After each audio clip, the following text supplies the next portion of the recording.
science will disturb the Philippines, I would say that we need to recognize that early warning systems should not be designed as a linear end-to-end process. We should have feedback mechanism, because sometimes you need to look at the risk so that you can establish the most appropriate and prioritize the hazard that you might want to focus on. People will also need to look into how they are able to evacuate timely, so that we need to adjust your monitoring and threshold for warning. We should not assume that there's a single starting point with a single direction to a single endpoint. We need to continuously relearn the pluralistic nature of risk. As we forge the roadmap for early warning system for all, let's emphasize that early warning system is a social process, not simply a scientific process. And let's put the people at the epicenter of our efforts. Second, we need to accept that one designated early warning system cannot meet all the societal needs. It is often observed that one early warning system output is an input to another early warning system. One early warning system can trigger another, creating a cascade of early warnings. So we must look at integrated early warning systems and how these can supplement one another. An example of this is the recent Philippines El Nino Southern Oscillation Platform, which was developed by the Department of Science and Technology for the National Disaster Risk Reduction Management Council.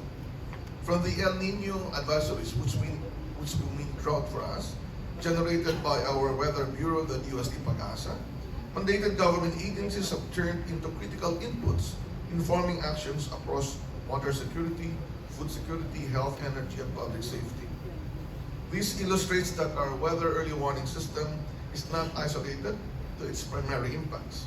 It is an integral part of a larger socioeconomic and governance system. So we're not only saving lives, but livelihood. Recognizing early signs of societal vulnerabilities allows us to fortify our resilience and mitigate risks. Third and last point, developing scenarios are crucial to uncover potential impacts of multiple hazards, so we are not caught by surprise. I usually term this as the appropriate science-based disaster imagination. Unless you propose different scenarios to different levels of society, especially the people, they might not be able to respond on what you're warning.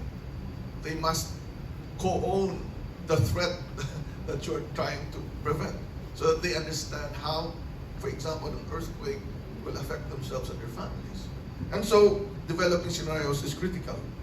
In the Philippines, we are advancing towards multi-hazard impact-based forecasting and early warning systems, especially for the weather aspect. We have been doing this for geological events, where we have built many scenarios all over the country for earthquake, for volcanic eruption, and tsunami. So a multi-hazard impact-based forecasting and early warning system is a transformative approach that focuses on the question, what will the weather do to us, not what the weather will be. Or what will the earthquake do to us, and not the question, when will the earthquake be.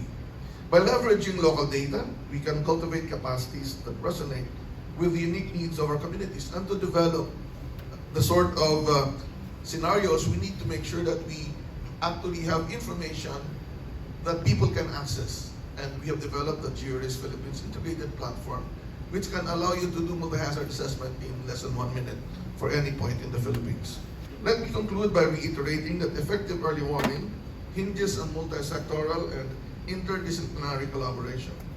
A multi-hazard approach, early warning system, maximizing the science as an input to the other relevant systems. So, early warning system for all should harness collaboration, partnership, or what the Philippines call it, bayanihan, or the spirit of collaboration among government, non-government institutions, and the communities.